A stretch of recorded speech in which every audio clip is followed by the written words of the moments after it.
All right. Good morning. Good morning, everyone. Thank you for joining us for round two. As always, the second session is always a little smaller than the first, but you're sticking with it, and I appreciate that, and I'm grateful that you're doing it.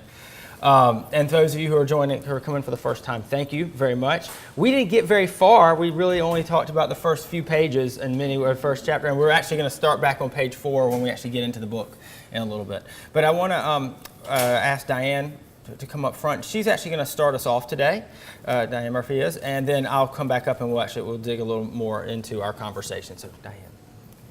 I had to celebrate at 8 and I have to celebrate at 10 and have a few duties in between, so here we go. For those of you who were not here last week, you know that Faulkner's work has a biblical reference in the story of Absalom, who was the son of David, who hates his half-brother, Amnon, so much because he raped his sister Tamar. So he orders his servants to kill him when he is drunk. And Absalom eventually rebels against his own father, and he is then killed in the battle of Ephraim.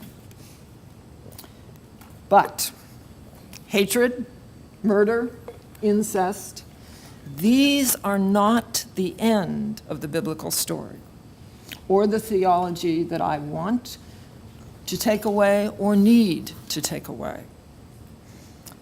Faulkner's theology, as demonstrated through the characters of this novel, is not a theology that personally I can live with. And for those of you who have finished the work, maybe you're at that same point. So I'm sort of standing aside here this morning and saying there's another story which I would like you to hear. His analysis of characters and of conflicts in the 19th century are still prevalent in today's world, and they are treated significantly differently in 3 biblical stories that I would like to quickly reference this morning, so that you will walk away with another level of meaning and hopefully another level of hope and another level of reaction. These are the stories of Joseph and his brothers, the saving efforts of Rahab, and the story of Ruth and Naomi. More important than incest and murder and suicide, which Faulkner's novel intricately portrays from the viewpoints of Miss Rosa, Mr. Compson, and Quentin, the 3 stories that I have chosen reflect what Faulkner's themes fail to incorporate in his theology. And that is a concept of human nature, a definition of progressive change from the biblical point of view, which differs drastically from the religious themes that are implied in this novel. And they, I think, are worth noting. So our reflections on people and place can create a new world order beyond the antebellum world, the world of slavery, the dichotomy of North and South, black and white, sinner and saint that we all find in our daily lives. Since fratricide is so much a part of Faulkner's story, let us begin with the story of Joseph and his brothers, and the theme it creates not just for the biblical concept of human nature, but for one of progressive change in our relationships with our brothers. Joseph, as we know, was the youngest and the favored son of Jacob, who was given a special coat by his father. This boy's dreams of authority over his family proved threatening to everyone from an early age. His brothers, after initially deciding to kill him out of jealousy, sell him into slavery to the Ishmaelites for 20 pieces of silver. Their evil act is compounded by their deception towards their father as they kill a goat, they dip Joseph's fancy coat in the blood, and then they return it to their father, fabricating a story of brutally killing at the hands of a wild animal. Jacob's mourning continues for years, but meanwhile, Joseph is sold to a man named Potiphar. Now, fast forwarding, I'm not going to go through these whole stories, to Joseph's reunion with his brothers. He makes himself known to the same brothers who sold him into slavery. And he says to them, "Do not be distressed. Do not be angry with yourselves for selling me here." This was God's work, and it now allows me to provide for you, for your children, your wives, your grandchildren, even your flocks and your herds. So Jacob, who had struggled with God and survived, now learns that his beloved son Joseph is alive and well and will provide for the entire family. Brother pitted against brother, sinfulness, deceit, mourning, and loss are all replaced here by forgiveness and by hope. Murder and suicide are not the necessary results of brotherly strife and hatred. Jacob becomes Israel, and it is through that struggle that hope is born and faith ensues. Story 2. In the story of Rahab, we learn something about dealing with our past and how that pattern of behavior can be changed for the future. We also learn a great deal about the mercy, the forgiveness, and the willingness of God to meet us where we are and help us participate in the miracle of hope and new beginnings, even though we are scarred by struggle.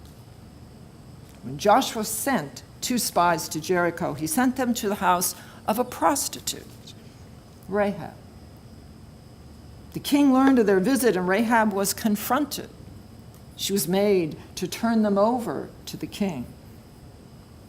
But she lied to the king's men and then hid the spies under wet flax stalks lying on her roof.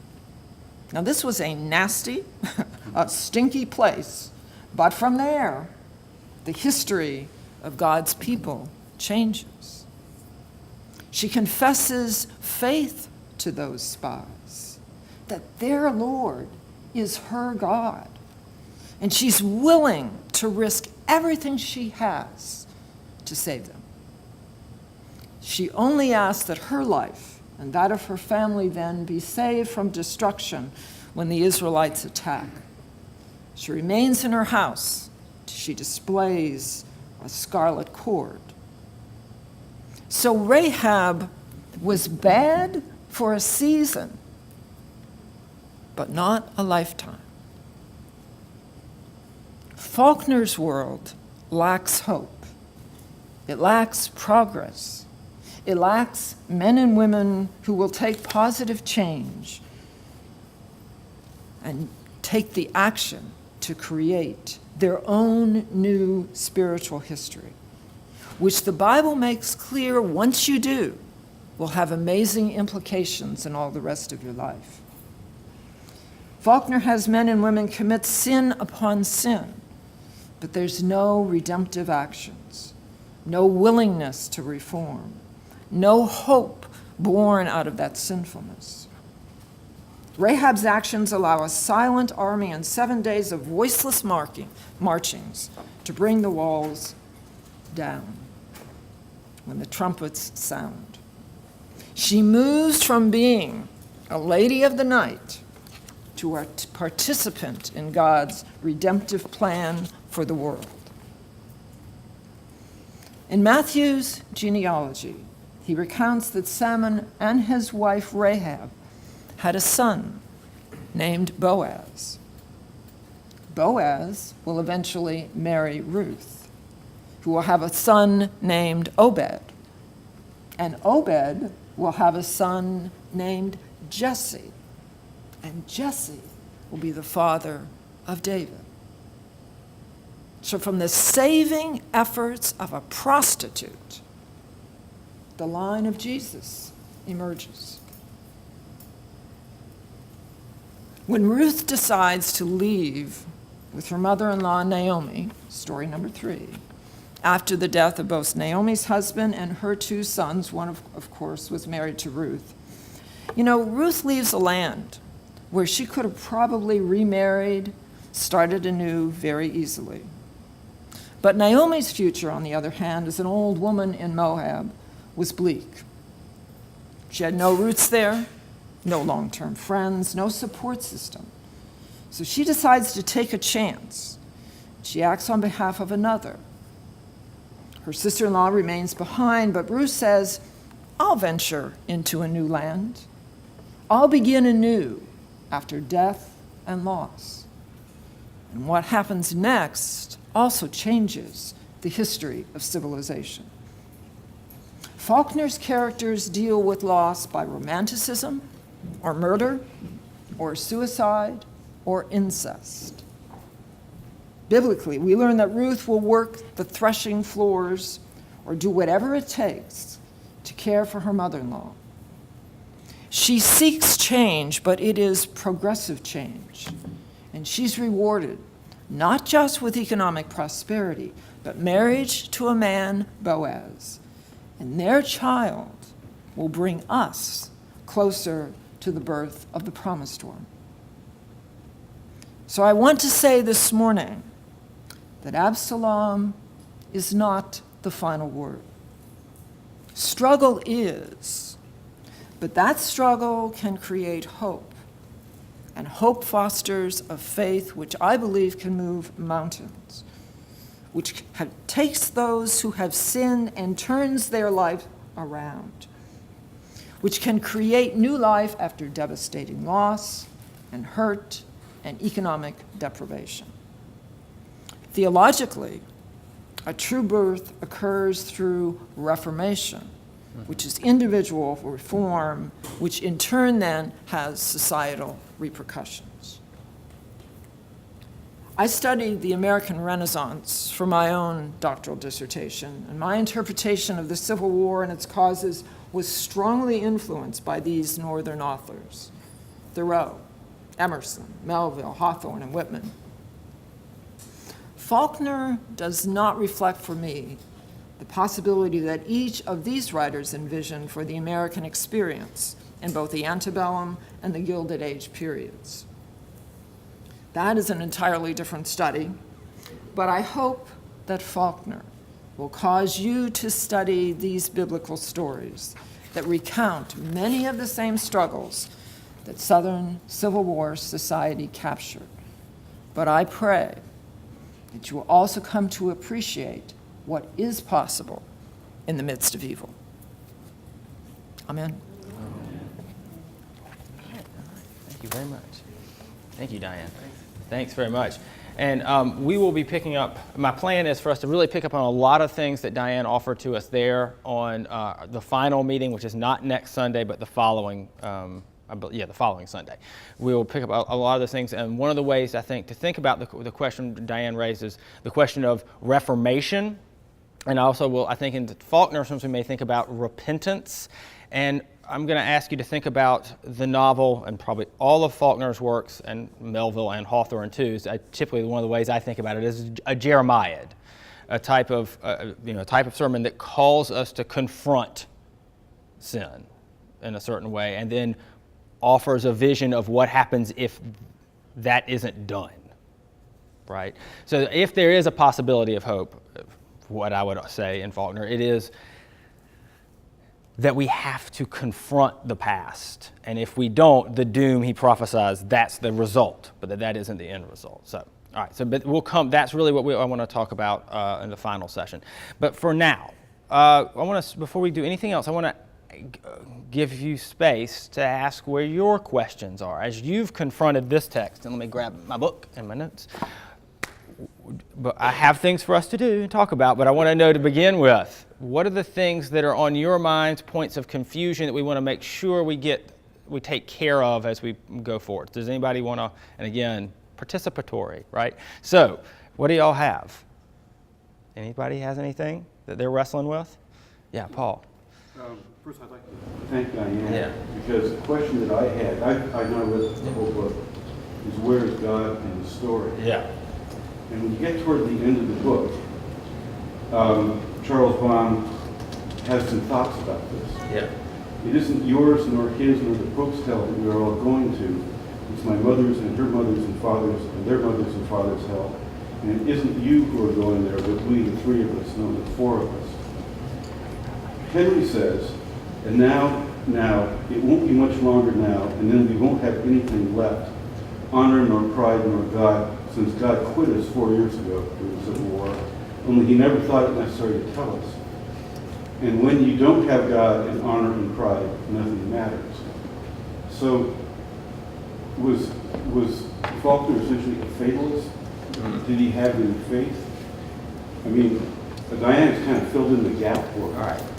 Because I don't know if God is even in this novel. Maybe that's part of the problem. But I certainly agree that you can go to the novel, see a situation that seems almost predestined, fatalistic, gets worse and worse and worse, but there is an answer for it. So I think one of the things, Paul, to remember is in the moment you're talking about, you say it's Henry and Charles, but who is actually working through that? It's Quentin and Shreve. Well, okay. So, right, remember. It's kind of dreamlike statement. Right, that they're in. And they're talking about it. So one of the things to remember, we're going to talk about this in a moment, is the notion of multiple perspectives and of constructing the past and imagining the past. To begin to say that Faulkner is in any of these places is really challenging in the sense that the novel is what I would call polyphonic, right? That there are multiple voices at play and multiple ways of looking at the world that each of these characters represents in a given moment. And to assign that that any one of them maybe is the dominant voice or is the true voice, as opposed to a type of person's reaction to a moment. So Quentin and Shreve are imagining what Henry and Charles would have thought on the basis of deductive logic. They're imagining, okay, if I was a Civil War veteran, and my father, and had learned this about my father, and going through these chain of things. Faulkner's asking us to experience the world as these characters had, and how challenging would it be to have faith in a purposeful, planful cosmology, in a sense of a God of that's loving and trusting and offering redemption, had one been through that conflict. So I don't have a good answer, other than we're being challenged to confront what this experience would have been like for these young men. And that Quentin and Shreve are working through a bit of deductive logic, right? They're trying to interpret, if I was this guy and this other guy, how would I get through this moment in time? So where is God in the book? I don't know, is the answer. If there is, and if there is in Melville too, for me, it's a very Old Testament in this God. And I think there's a reason, as we'll dig through, why that's important. But so maybe we'll come to that next week. It's a really important question, and we're going to come to that later. Anybody else have a question before we dig into anything else? All right, so this one's going to be a little more fun and less challenging question, I think, because it's going to ask you to, so same thing as we did last time. This is what I asked you to do. Just sort of find yourself in a group of 2 or 3 people, and none of whom is your partner or spouse. Is what I'm going to ask you to do, to talk for 5 minutes about it, and I'm going to give you a question. The question is this. I want you to actually just to think about this place and how you would think and describe this setting, this place, this culture that emerges from this novel. And the easy way to think about this, and I think everybody in the room will probably be able to handle this one, just from pop culture knowledge. This book came out in 1936. Do you know what book came out a month beforehand, or right around a month after? I can't remember which one. Gone with the Wind came out within months of this novel. Okay? These are probably our two. Gone with the Wind's the most dominant sort of vision of the plantation in American popular culture and probably global culture.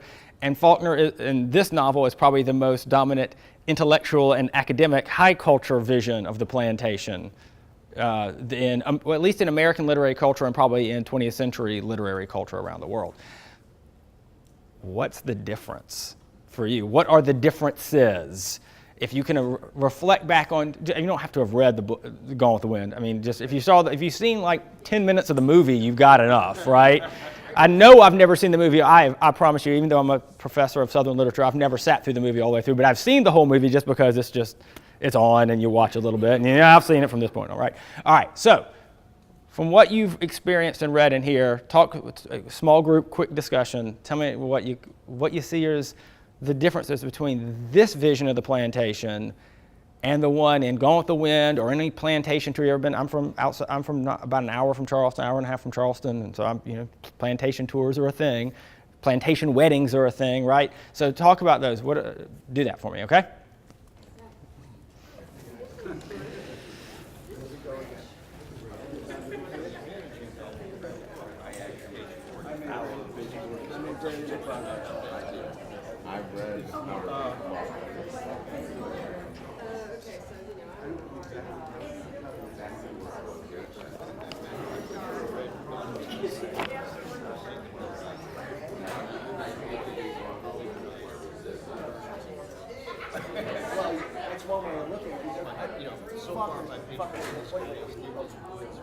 Faulkner was. But that was after. I would say there was a Gone with the Wind.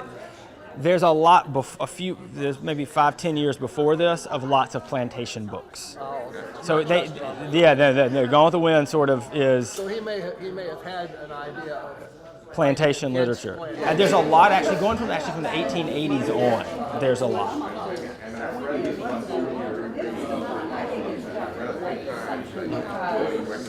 Yeah, I still don't know why that read. Yeah.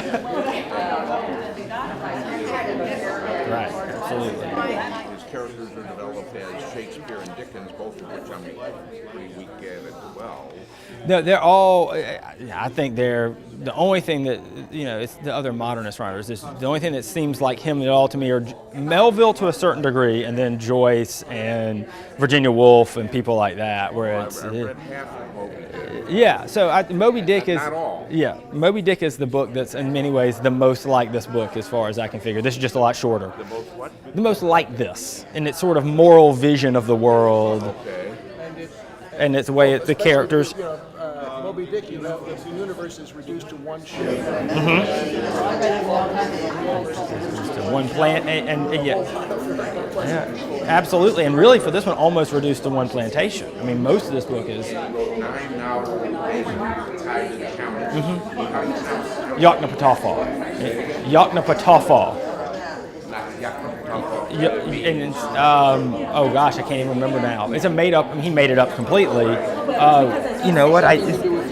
Yeah, I mean, he got it from. It's all there's this Indian named Ikamatubby. It's based on Lafayette County, Oxford, Ohio, is the county seat. Yeah. So Oxford, it's Lafayette. It's where Ole Miss is. But if you read all his books, Ole Miss is somewhere else. It's not in the county. It's in Lafayette. So, but it looks a lot like it. But he puts Ole Miss somewhere. He doesn't put Ole Miss in their county because they all have to go away to go there. Absolutely. Right. Absolutely. With their view, it's easier to follow with their view of society was. Okay. All right. So just a couple minutes. Okay.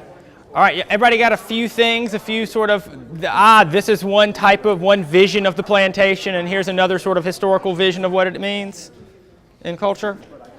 All right. All right, so let's come back together as a larger group so we can sort of work through this. And as we work through this, I want to actually think through some of the characters, particularly Sutpen, and his aim in doing this. What the plantation, what Sutpen's design is the term he uses, if you've gotten that far. The plantation is his, and it's a good way to sort of get an entryway both into the culture and the history, but also a good way to get into this particular character who is the man-horse demon, right? This was what Rosa describes. Who is this man-horse demon who emerges out of nowhere, right? And what is his significance for these other characters? So what were some of the differences that were just really striking and obvious about one 1936 vision of an 1840s, 1850s plantation and the other 1936 vision of the 1830s, 40s, and 50s? Anybody want to tell me what y'all came up with? Yeah. We had sort of two things that we talked about. One being that in Gone with the Wind, you don't get a very good sense of how ugly this society is. In terms of plantation life, it's all these beautiful houses and the lovely people with their lovely outfits. But in this, you see the slaves that are literally covered with mud. But also the sort of social corruption of it. That this is a society that's just as bad for the white people morally as it is for the blacks. The other thing that we said that you don't really get in Gone with the Wind that you do get in Absalom is the sense of gradations within the white society. Okay. Pretty much everybody, most of the white characters in Gone with the Wind are the wealthy plantation owners, and there's not a whole lot. Except for, what is the family down by the river? Yeah, there is. That's why, and that may be one of the first times that the words white trash are in literature. There's the white trash family down by the river, and there's a girl from there. I mean, it's been a long time for me too. But we do get some, but they're mostly by reference. Yeah, yeah. And so there's some reference to those folk, but very little do they show up. Whereas we have Wash Jones and his family here, right, on the plantation. We have, I think one of the things is when we think of plantation, when the word plantation, and the word plantation provokes very different responses from very different parts of our community. I will tell you, there is a very different way people on a gut level will react to that word, okay?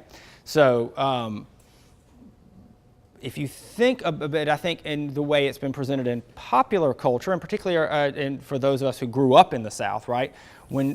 Just think, what's the first thing that pops into your head, the first image that pops into your head when you hear the word plantation for most? A big house. But in fact, how much is the big house in terms of the value of the thing versus everything else, right?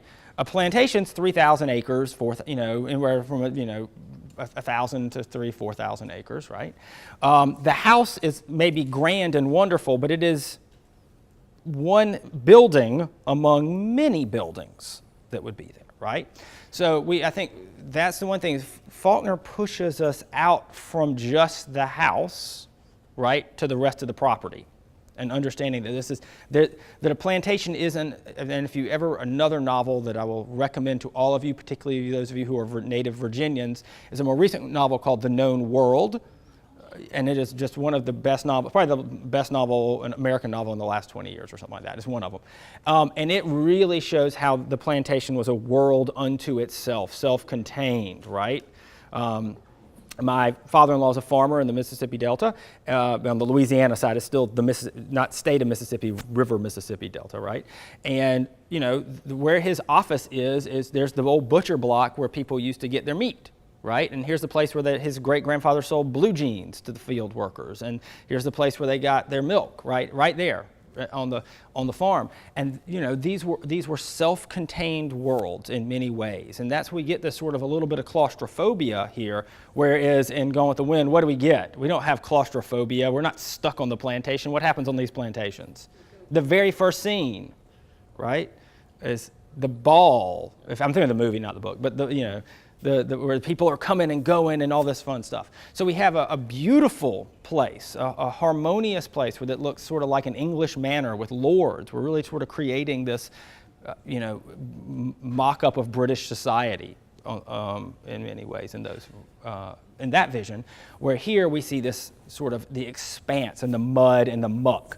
What else do we have about it? And we might want to think about if you, again, thinking about the film Gone with the Wind, which I didn't ask you to watch, but I'm asking you to sort of remember from whenever you last saw it, we have Scarlett's father giving her that speech about land in his Irish accent, and land is all that matters, and his sun setting over this hill, and it's beautiful. that vision of this is inheritance versus what is Sutpen trying, let's get to Sutpen, what is he trying to accomplish? Y'all ask about the architect and some other things. What is he trying to do there that might be different than what Scarlett's family, father, and then Scarlett herself are trying to do? Creating his being and his history. Okay. He takes land and he's creating who he is because nobody knows anything about who he wasn't. Absolutely. He is, and who is he creating himself to be? Well, he's trying to be one of these wealthy plantation gentry, but gentry's the right word. Yeah, But of course he doesn't succeed because he's accepted only to do business, not into the society. He's not entertaining. We don't see him doing that. He doesn't even know how to use the silverware. He gets Ellen to teach him how to use the silverware on the table. Right. The first few years he lives in the house is literally empty. It doesn't even have windows and doors in when it's first built. So it is a grand and imposing structure, but it is, just empty and flawed, right? It's empty and meaningless in some ways. It is just there to impose and scare on some ways. Here's the interesting thing. But think about Scarlett's father. So we skip that generation. But if you think about Scarlett's father, who came from Ireland, will we assume that he was a man of wealth? No. Will we assume that he had any of that, knew how to use the silverware stuff? No. That in fact, we sort of skip in most of our sort of representations of plantations how the thing actually happened, how it came into being, who went out and did the slave trading, who went out and did the work to build it. We just go to the grand thing, right? And Faulkner's no. And now he does not fit in, but it's because he's a little late to the game. Because those other guys already did it. They already got there. And it's important to note that the way the Mississippi Delta and actually from Alabama on, remembering that essentially past Atlanta in the 1830s, that was the frontier, right? And then people, do you know who funded? It wasn't individuals like Sutpen necessarily going out. And this is the thing that is sort of confusing. It's not here, but it's important to note historically. How did that frontier get turned into plantations? Well, the same way that this frontier here got turned into plantations. You sent not the lords and the learned, right? You sent the third son or whatever kind of got here who didn't from England and started here. Well, those plantation owners, like George Washington, like others, and Washington I shouldn't say specifically because there are other Virginia and particularly where I'm from in South Carolina, our sort of founding fathers, the Pinckneys, these other folks, they funded the expansion into the western plantation. So you have a lot of absentee landlords on plantations in Mississippi and Louisiana, not on the coast, but further up north in Louisiana, Alabama, Mississippi. These were the same way that we had the Dutch East Indies Company. People in South Carolina had the Charleston, Mississippi Delta Company that were funding and fueling these expansion of these plantations. So Faulkner's giving a little bit of this economic piece. And in other novels, we get a lot more of that sort of economic history around timber in particular in his books. So here we have this sort of early thing. So Sutpen has this, and let's talk about this. He has this moment, if you've gotten this far, right? He has this story. He's from here. Where he's from West Virginia. He ends up, his family when he's a small boy ends up moving sort of more into Tidewater, Virginia. And he has this terrible, troubling for us confrontation, right? Has anybody gotten to this stage in the book? Around page 260 if you have the nice vintage paperback. And so maybe that's a place to sort of look carefully. I think 260, let's see. Maybe I'm wrong. No, 260s were, oh, no, sorry, 186, 187. So maybe before we meet again, take a look at this because I think this is a place for us to look really carefully at what he experiences. So I don't want to dig too much into it now, but if you could read this sort of section where he is a small boy. I'll go over the plot though, but you need to read the sort of way it's offered to us because it's deeply troubling and hard to sort of get, not cognitively hard, understanding hard, but sort of emotionally hard to get through. He is a young boy from the, he's from not West Virginia, as Shreve is point to Quentin, because West Virginia doesn't exist yet. He is from what will become West Virginia. Ends up in Tidewater because they've run out of money and doing some, Sutpen as a young boy. As a young boy with his family, and his father sends him to go get something from the big house. They're sharecroppers, to go get something from the big house, and he goes to the front door, and there's a slave, the house servant who is a slave, upbraids him for having the temerity to come to the front door. And this is what drives Sutpen forward. And he asks this question, and the way he works through what race is in this moment is a sort of formative moment. Should I just shoot this guy? This is first the servant. Is that way? This is the emblem of my hate, of who is making me, who's bringing me down. Now, what should I do? Should I shoot him? No. But there's a lot of people around who said he should. That's what you should do. He hears that from a lot of folks. Instead, it's I'm gonna go beat him, and beat the guy who has the big house. I'm gonna have the big house. Okay. So, what would we call this if you think in terms of just the arc and conventions of a tragedy? If this is a tragedy, that's another way to think about this book. What do you call that? That moment where someone, I'm going to go get this thing. Revenge? Like, think Icarus. Hubris. Like, I'm good. Like, if there's a flaw, it's that he has this ambition that blinds him to everything else, right? So that we go for it. So that we see him that way, as a character who is willing at all costs and without much self-awareness to go after the thing he wants. The question is, what is it he wants? So he wants to be this figure, right? And to sort of have, I don't know, what do y'all, I'm talking too much. What do you think? What does he want? Is it wealth just for wealth's sake? Okay. Power, right? So he exists within a hierarchy, and he wants to have no man have power over him. And in fact, what's fascinating, if you look at, George Mason, where I teach, but the actual guy we're named for. If you look at Jefferson's language around this, if you look at any of the South Carolinians who are our framers and our founders, the language of we've been made a slave to England. Now, the people from the Northeast don't use this word, this language. It is Southerners, the Southern framers and founders use this language over and over. We've been made a slave to England around in the writings around the Declaration, and then around the writings around the Constitution. We must not be a slave if they're anti-federalists, and this is Mason sort of saying we need the Bill of Rights. We cannot be slaves to a central government. We cannot. This notion of being a slave is their great fear. Okay. So I want you to sort of, as you read this, think about the fear here that's implicit whenever race emerges, the fear of our white characters are experiencing in some ways. Okay? What are they scared of? And they can be scared of a lot of different things, but they're all scared. There's an implicit fear and multiple fears in the culture. So that's the thing we'll sort of work through. I'm going to be mindful of time. So, and I'll tell you, I'm going to give you some places specifically I'd like you to look at if you're going to come back and join us. But I'll tell you now, don't worry yet. Okay, so let's talk a little bit about Rosa as a generation later, or even more than a generation and a half after Sutpen. Rosa's this other dominant voice we have, right? Where would you put her in this world? This antebellum and then immediate world of Reconstruction. And think about how she views the world that might be different than Scarlet. And Sutpen and Scarlet are actually more alike than anything else, right? I mean, they are the ones who are striving to maintain. But Rose is a very different figure. What do you think about how she views the world?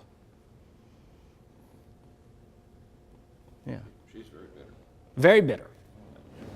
She's somebody from all of the societal expectations have been completely dashed and feels betrayed. Does she question those societal expectations? No. So the expectations aren't flawed or wrong. Well, they may be, but she doesn't get No, it. from her perspective. From her perspective, no. How does? So what? Why have what has gone wrong from her worldview? Well, she wasn't apparently wanted by her father. She wasn't loved by him. You know, she wasn't really loved by the aunt. The aunt escaped as soon as she could. She's not really welcome in her sister's home. There's no support system for her. So all of these things, does she say it's my fault? And that's one way people could respond and say, I am not worth, I have no value personally. So what is the sort of seed from her perspective that led all this to happen? Well, she's never been married. Yeah. And she gets to the point where she has a possibility of getting married, but then she's betrayed by Superman. And for the next 43 years, she reminisces about that. She's very bitter about that. So she's kind of an outcast within the society herself. And she was already an outcast before that, right? Partly because, you know, she's this late in life child, her mother dies in childbirth. But what does her father do that cements her place as an outcast? He does not go into the military. He hides, and she feeds him, and he dies. Yeah, he He avoids the military. He rails against the coming war, and then when the war comes, rather than join up with the Confederacy, he says this, and does he do that out of cowardice? Well, some people believe that, but he offers a different view, which is, anybody want to try to recall what he sort of argues? He's kind of a pacifist, isn't he? This is an immoral cause, and he is preserving his own soul. He is staying away from this rather than being damned for participating in it, right? Which she views as selfish, because he's more interested in his own soul, not in the community, she didn't care about that, but then in her. And she traces that fear of damnation and condemnation back to his original deal with Sutphen. And then she says this too, that of course our cause was doomed. Doom is the word she uses all the time. We're all doomed. And it's doomed because of Sutphen and men like him. That these men who created who in their desire to create monuments to themselves, whether it's by preserving their own soul and nailing themselves in a coffin, like, I am going to protect myself and my soul, or I am going to create my legacy in the world. Either of those two things is what leads to their damnation, in her perspective. So we have these. So she is this prophet of doom. Now we don't have to buy her vision, right? Because she doesn't grasp the whole thing, and her vision is deeply problematic. And not just from our perspective as 21st century readers, but from Quentin and Shreve's perspective. Nobody in here has whole access to truth. They're all pieces of a puzzle putting it back together. So Mr. Compson reacts, rather than sort of being cowed by this sense of doom, he has this sort of bemused sense of like, it's just absurd. He's almost like this sort of pre-start, existentialist, and just laughing at how silly all of this storm and drang around these sort of lionizing a Confederate past is, right? He just thinks this is silly and dumb, and he laughs about it, and is and then drinks his whiskey. And if anybody's Faulkner, it's Mr. Compson, who just, this is all dumb, give me another bourbon, is sort of his response to everything. Quentin, on the other hand, is trying to put himself back together. He has a different response. So we'll go, and then we'll sort of close out on here. I'm going to go very early, page 4, and I'm going to pick, and this is going to wrap back around to what we had talked about last time. Okay? The notion that's how style and form match theme. And we talked about these overwhelming sentences that are hard to read. We have to keep doubling back. Why these are here? All right, I'm going to start at the very bottom of that it's a start of a sentence, which is always exciting to find. Then hearing would reconcile, and he would listen to two separate Quentins now. The Quentin Compson preparing for Harvard in the South, the deep South dead since 1865, and peopled with garrulous outraged, baffled ghosts, having to listen to one of the ghosts which had refused to lie still even longer than most had, telling him old ghost times, and the Quentin Compson, who was still too young to deserve yet to be a ghost, but nevertheless having to be one for all that, since he was born and bred in the deep South the same as she was. The two separate Quentins now talking to one another in the long silence of not people and not language like this. Of not people and not language. Because they're no longer people. They're dead and gone, and they're still there.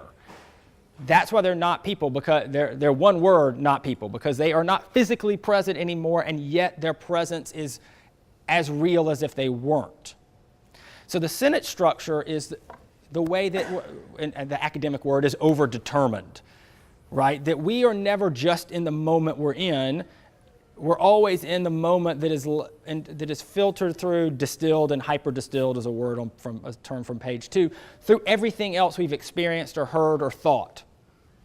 And so that every time, and for Proust, who does the guy that does all this stuff before Faulkner and Joyce and everybody else, right, it smells. Over and over, he smells things, and then he jumps through because the first time you let's imagine you smell cookies baking right now. You don't just think, you think cookies. And why do you think cookies? Because you've had cookies before. You know what cookies smell like. You have the layer of experience of cookies. They make you feel warm and happy because your mom used to make you cookies, and they'll make you warm and happy, right? And that's for Proust. I can't remember what it is he smells, but it makes him feel warm. Madeleines, there we go.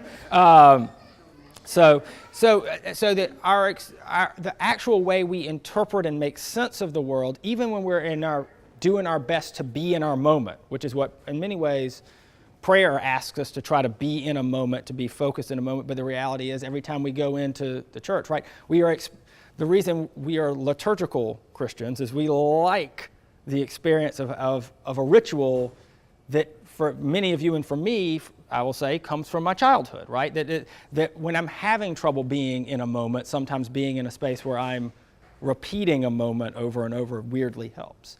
So that this is what's happening. And the style is this, the way in which our moment is never our moment alone. Okay? And so when we think, and this is where we're going to get to the real sort of end goal of what these three sort of conversations are about.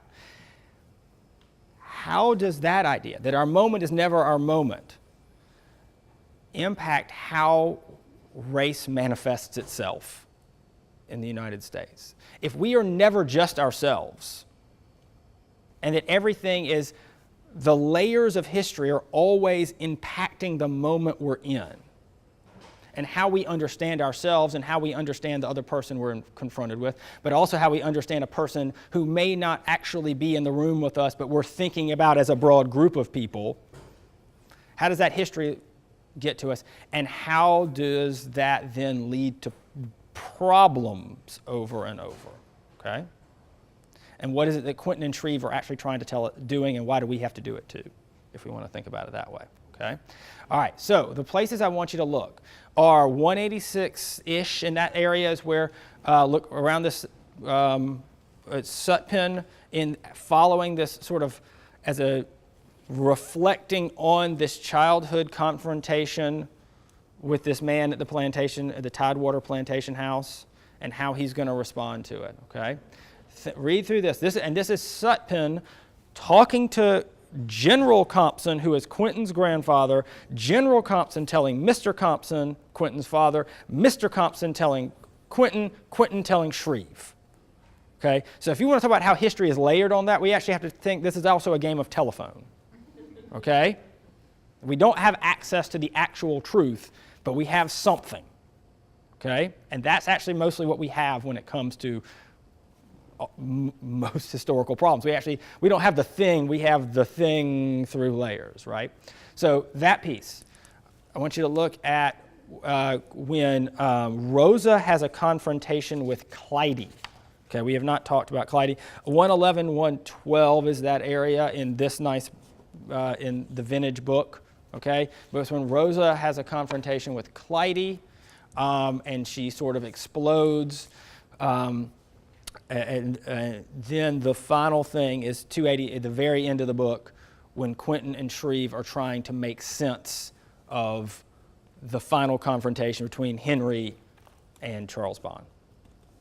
Okay, so these three moments in which we are confronted with, and the characters are confronting sort of a past, okay, and race itself.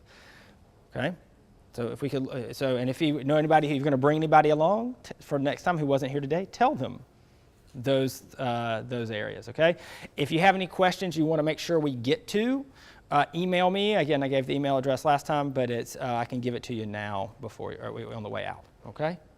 All right. Any questions y'all want to, or anything y'all want to make sure we talk about next time, or anything you want to get through before we? No, I need to get you out of here now. So thank you very much.